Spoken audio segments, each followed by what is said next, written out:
Hi, I'm Kirsten, fellow mom, and your biggest cheerleader in all things motherhood and parenting. My husband and I co founded Parker Baby Co. with one mission in mind: to nurture and grow strong families.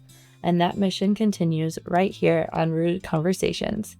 So grab a cozy drink, take a deep breath, and remember, you're not alone in this journey.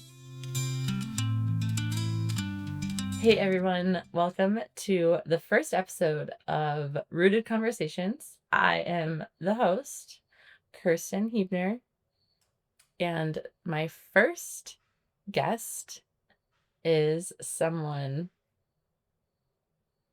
very important to me. My husband, Sam Hebner. Hi everyone, happy to be here. This is going to be a rough one. I've never done a podcast, let alone hosted one, but Sam here has been on. How many podcasts have you been on? A few. A few, but you've never hosted one. So this is going to be interesting. It took us a while to get set up. That's an understatement.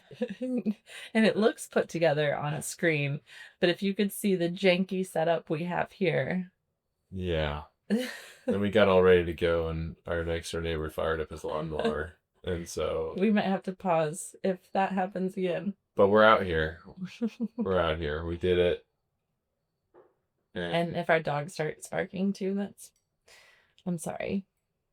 It's just real life. Yeah. So Sam and I, we met really young. I was 18. No, I was 19. Yep, we met in college. And dated for 4 years. And Sam was a year older than me, and we got engaged right when he got out of college, and I had one more year left, and then got married right when I got out of college, and then I moved to Colorado and planned the wedding my senior year of college, and got married in Nebraska, and then moved to Colorado. And I nannied for a year and lived in Sam's parents' basement. Could be worse. Well, what'd you do?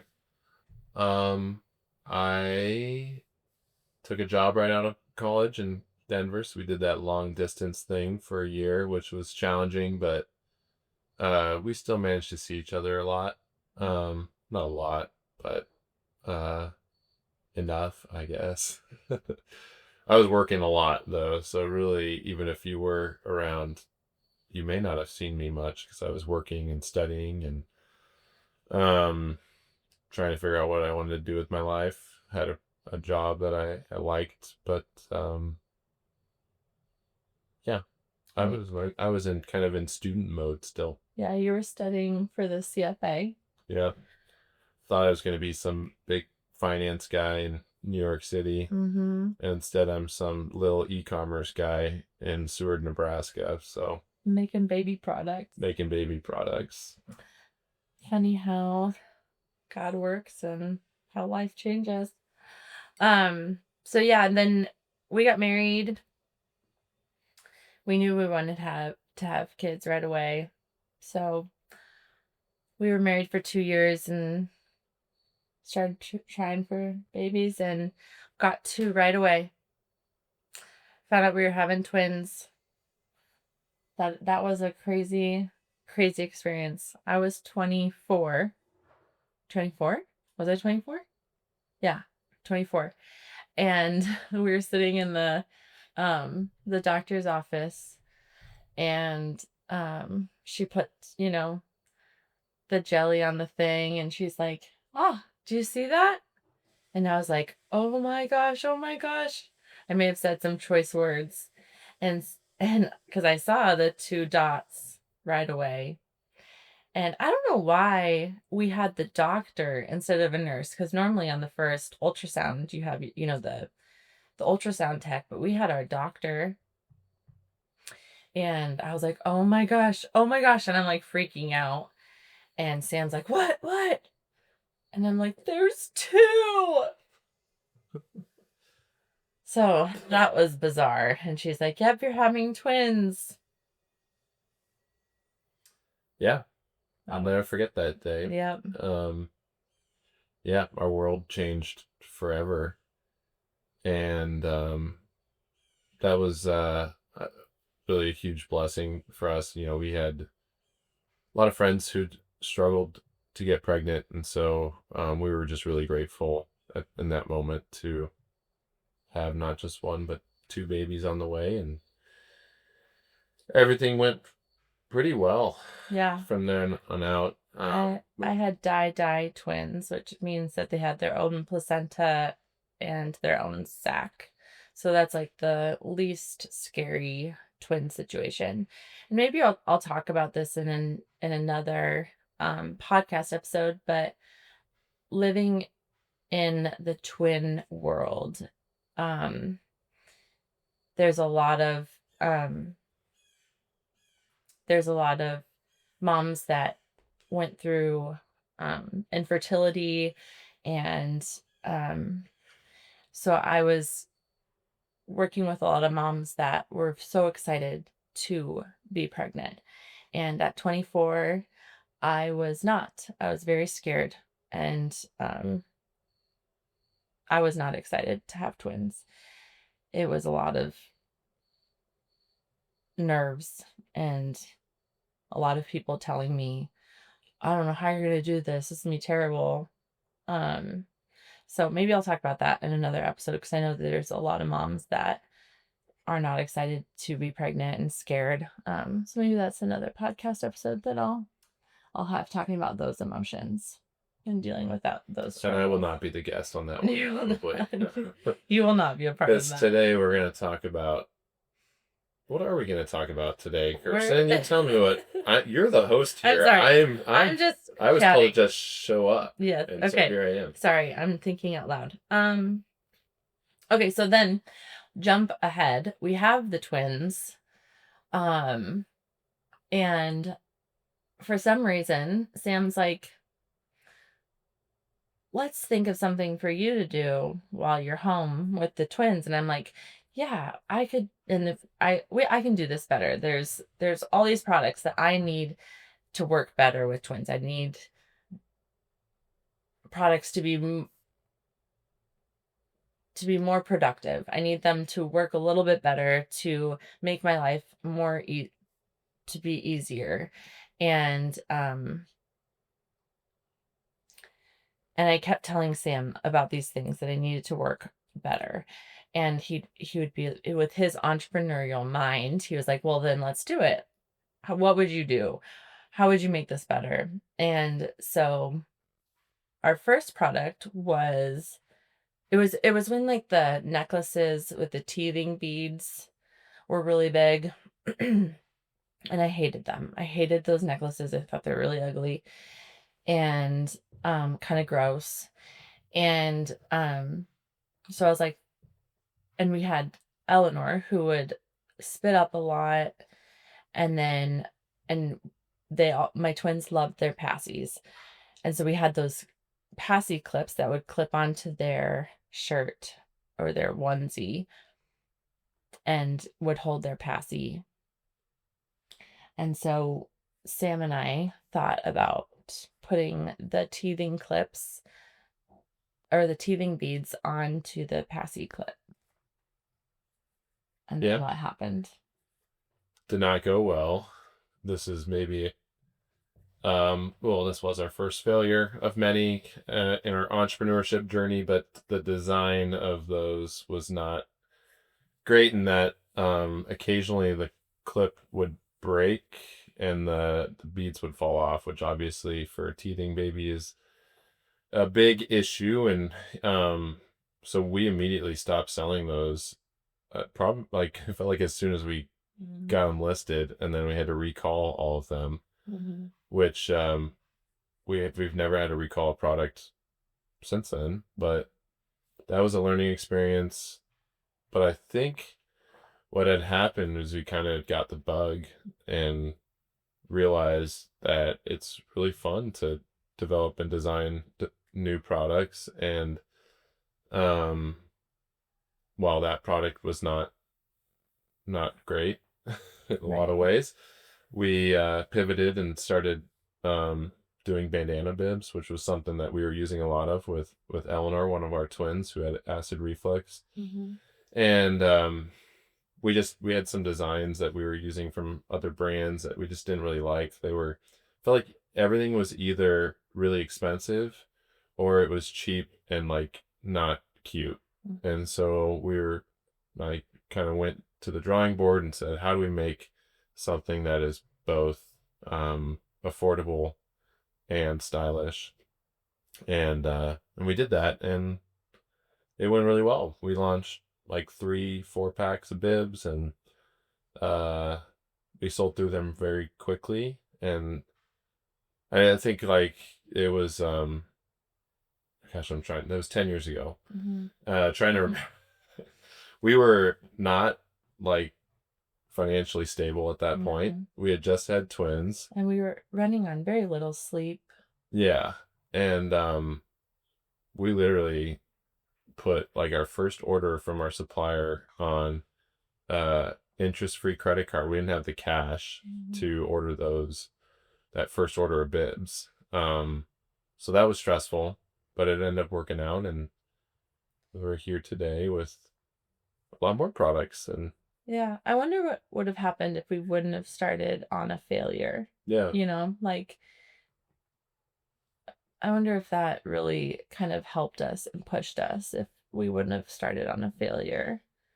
That's interesting. I do think that it made us realize you have to be super intentional about design, and Yeah. that's carried over into like all of our products since then. And Yes.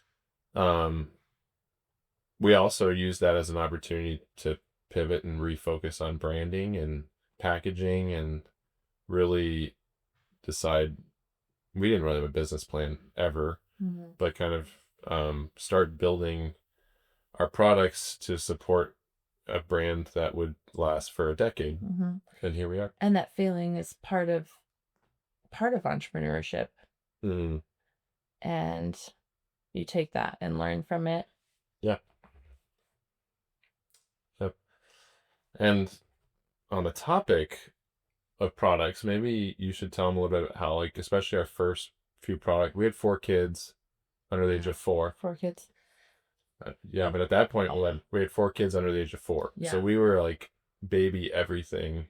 Our Yeah. life was optimized for babies. So maybe tell them a little bit about how our individual kids inspired different products. Yeah. So the twins, Ava and Eleanor had acid reflux, as Sam said. And so she inspired the bibs because we were going through bibs like crazy. Um, and we needed super absorbent bibs for her. Um, and Ava had zero hair and was really blonde.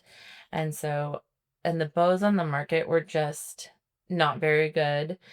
And they were all the same bow. So there was like a 20 pack, but they were like the same bow in different colors. But I wanted a pack that had a variety of bows. So I designed a pack that had, a sparkly bow and then a linen bow and then, a braided bow. And anyways, so that Ava inspired the first bow set. And then when the twins were, how old were they? 13 months old. When the twins were 13 months old, we got pregnant with Greta. And so when the twins were 22 months, Greta was born. And we had 3 in diapers, and we were just so busy and had so many kids running around, and we needed diaper changing stations all over the place. And so Sam actually came up with the diaper caddy, um, and designed that. And that was just a stroke of genius on his part. Wow. And we Wow. and we used that just to the day. We have caddies to the day all over. We're swimming in caddies around here. I think what I was telling somebody about this recently at a conference, and that like maybe some of you can relate to this as new parents. You design this nursery with like this beautiful changing station, and it has everything you need right there, but like then those babies arrive and it's like, oh crap, like I need to change this diaper on the floor in my living room. Yeah, I'm not going up the stairs. I'm not going to carry my child up the stairs every time I have to change a diaper, because I change diapers all day, every day. So like we just realized now I'm looking back, I haven't really thought about this. Remember we had like a changing station on our table, which was, I think maybe your mom had recommended that. And that was a huge, I mean, especially because you had C-section, so you weren't going up and down the stairs that first, I don't know, remember how many weeks. It's all a blur, but we're changing diapers everywhere. Yeah. And on the go, in the car, back of the car, trunk of the car. Right. Yeah, so we just had those caddies with, we fold it. So it has 3 kind of sections in the main compartment, and then like little pockets around the side. And we had, the wipes and diapers, and then just a compartment for like everything else you need, diaper cream and whatnot, and toys to keep them occupied so they're not trying to roll all over the place. And I wanted it to be like pleasing to the eye, so that I could have it, out in the living room and it not just like be ugly and distract from like my pretty living room. So we came up with the gray felt caddy, and it has like big handles so it's easy to carry. So honestly, that kind of became part of my diaper bag. Instead of grabbing the diaper bag all the time, I would just kind of grab the caddy and bring that to the car. Type B mom here. I am not a type A mom. I am a type B mom. So instead of a fully stocked diaper bag, I would grab the caddy because that's just easier. So that was Greta. And then August. Okay, so when Greta was 9 months old, we found out we were pregnant with August. And so when Greta was 18 months old and Gus was born, we really needed some boy stuff. And so we came up with the quilts. And that was really fun. Yeah. He was the lodgepole quilt, and his nursery is one of my favorite rooms that we've ever designed. And that lodgepole quilt kind of came from that creative brain that we used for his nursery, his beautiful nursery in our old house. That was like an evergreen, and it's like it's a little bit famous on Pinterest. I don't know what that means. What does it mean? I don't know. It's I feel like it was kind of viral on Pinterest. Oh, wow. Kind of viral. Kind of viral on Pinterest, which is not viral at all, because I feel like Pinterest is not super viral. But anyways, in my mind, it's famous on Pinterest because it's so pretty. But I know what you're talking about. Yeah. Yeah. You built it. I did. So. Yeah, I did. And The then room was so pretty. I remember when we were moving out of that house. This is kind of a fun story for other parents to appreciate out there. We can laugh at ourselves. We were moving out, and like the day before we were closing on selling that house, we go up and Gus had taken. No, not closing. The day before showing the house. Oh. Showing the house. And this is in Colorado, when you show the house for 24 hours and it is gone. Like that. But Gus had taken a Sharpie to the wall. White wall in that room, and just all over it. All over the light switch. Like all over. So. Not just a line, but like a whole flippin' drawing. Yeah. And I was like, and that, yeah. Oh my God. I love that boy. But that was a tough one.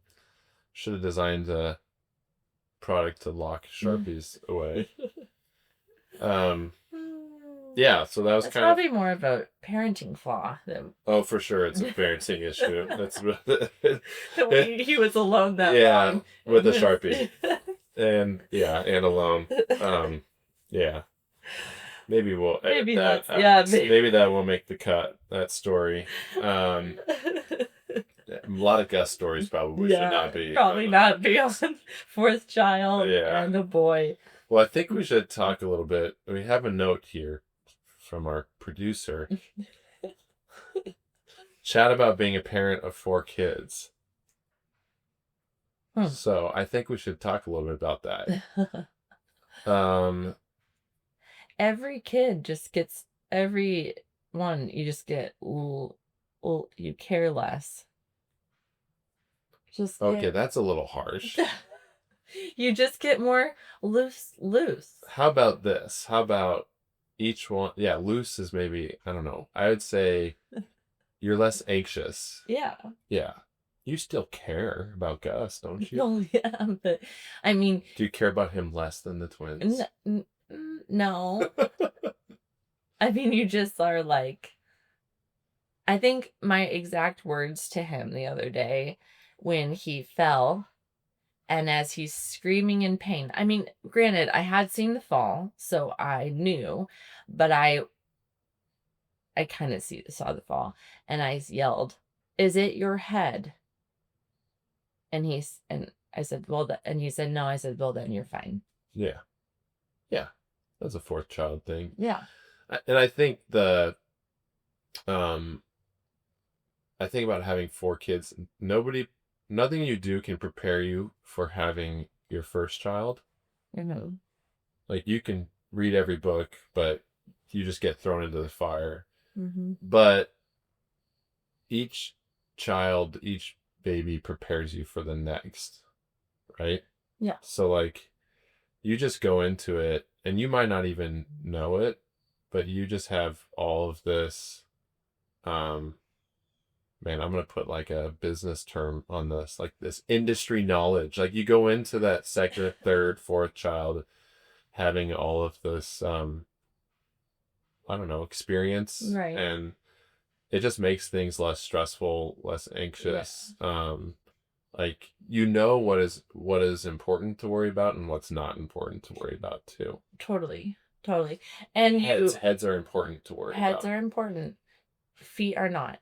Well, no, they're not, because I've learned, do not go to the emergency room for feet. Oh yeah, we did learn that one. Yeah, or at least wait.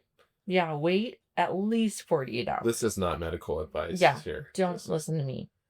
But I know what you're saying. But parenting 4 kids, I mean, our kids are really close in age. That's helped. Mm-hmm. I also think when I saw this agenda, parenting 4 kids, I think we should acknowledge the fact that we had a lot of help. And so your support system is really important. Yeah. Grandparents, siblings with kids, and siblings in general, and then really great friends with kids. Our schools that we've gone to have been amazing. Yeah. Our churches have been phenomenal. Yeah. Our teachers have been ridiculous. So good. So that's been helpful. And it's like I know that it takes a village thing, and that's part of it, but I always felt like we had this backstop of people. Like, if things were hitting the fan, we had a Rolodex of people we could call to help. And I mean, I guess occasionally we did do that, but like you mentioned, like at church, we could have called, I don't know, a dozen people at church if an emergency came up, and that just having that, I don't know, is a big stress reliever. So want to acknowledge that. I think you mentioned grandparents. We were fortunate to have both sets of grandparents nearby in those early years, which was really nice. And the other thing about having kids too is you realize that you don't realize with your first is how fast time goes. So like when you're in it with your first kid, you're like, this is gonna last forever. Yeah, for sure. This is forever. When is this gonna end? Yeah. And then with every other kid, you're like, oh, I can do this, because really, in the grand scheme of things, the 4 month sleep regression is such a small amount of time. True. But if you're going through that right now, We feel you. yeah, we've been there. I've I Googled it. the Google search. I wish we could pull up the Google search of 2 o'clock in the morning. 2015, circa 2015. Yeah. So Sorry, I don't oh. understand. It's fine, Google. Me neither. I was gonna say something else and I forgot it Oh, already. sorry. It's okay. I probably interrupted you. No, probably not. Oh, this is what I was gonna say. So all that to say, I feel like each child gets easier for all the reasons we mentioned. So I encourage you to have more children if you're considering it, if you're on the fence. And that's not just because I want you to buy more baby products. I think the world needs more amazing children from amazing parents, like some of you out there who are listening to this. So I would encourage you to consider having more children. Yep. And that goes perfectly with kind of our company, our Yes. mission statement of like, and that's just, we really, as a business, want to nurture and grow strong families. Like, that's really what we want to help the world do. Yeah. That's what this podcast is for, is to just come alongside parents and moms, for me specifically, is to nurture and grow strong families. And however we can do that, I'm just trying to figure out ways, and our company is trying to figure out ways of how we can do that in the world. Mm-hmm. Yeah. That's a good transition to this, talking about how our business has grown, and we've realized that the biggest impact that Parker Baby can have on the world is through these families that we get to interact with, whether it's customers or employees or suppliers or just anybody we interact with. And so that's a big part of this podcast. Like, you're gonna have some amazing guests on here that really will embody our vision to nurture and grow strong families. And we're grateful to be where we are 10 years into this, and how we've grown. And we've grown from our living room in Colorado to now having 15 employees and a full catalog of products, and Building a warehouse and selling on like Target.com and Nordstrom. And so we're really grateful for this opportunity. And I'm excited for this podcast, because I like to talk. And I like to talk to people, and I like to talk to moms, because I've learned a lot. You have. About. You're a veteran at this point. I don't know about that. Had certainly past the newborn. Yes. And I like to learn from other moms, and I like to think that I went through what I did being a mom so that I can help other moms. And that's what I'm hoping to do with this podcast. And I have a lot of exciting guests and things lined up for the coming months. And next month, we have someone really exciting and a really fun podcast coming up for November, to talk about traditions and things to do for like Christmas, and traditions and ways to keep your December not so cluttered. So I'm really excited about that. When's that one coming out? November 6th. I don't know if I'm supposed to like drop the title. This is your podcast. I think you drop it. Okay. Keepsakes Not Clutter, A Parent's Guide to Meaningful Christmas Gifts. Ooh. And that is coming out November 6th. So Love that. Yeah. It's awesome. I'm really excited about that because if there is one thing you know about me is that I what? Love Christmas Oh, and I mean, anything to celebrate. you love any holiday. Any Like holiday. you're wearing a holiday Yeah. sweatshirt. Support your local trick-or-treaters. If you're not watching, my sweatshirt says support your local trick-or-treaters. Just, I forget that people aren't watching because if they would have seen my face there. Yeah, I do not own any Halloween apparel. So I So I'm you got so big, excited. yeah. That's you've got, and I think you've laid out with our content team some really cool guests over, and they'll be a lot more engaging and exciting than me. I promise. You was great. And how did I do it in my first? You just crushed I'm it. trying. I have a lot to learn, but I'm here to learn. If I know anything about our content team, they'll make us both look smart. That's true. So Lots of editing to do. they Sorry, do, guys. yeah. Okay. Yeah. Thank you for watching, or thanks for having me. Yeah, thanks for coming in Yeah, but to my really janky setup. yeah, Thanks for actually it works. You're the one that set it all up. It works. Otherwise, we would have been. I don't know what we would have done. We're excited to nurture and grow strong families through the Rooted Conversations podcast. So thanks for being here, and we'll see you next time. Thank you so much for tuning in to Rooted Conversations. I hope this episode reminded you that you're growing. You're growing a strong family, and you're growing as a parent. One moment, one choice, and one hug at a time. I'll see you next time.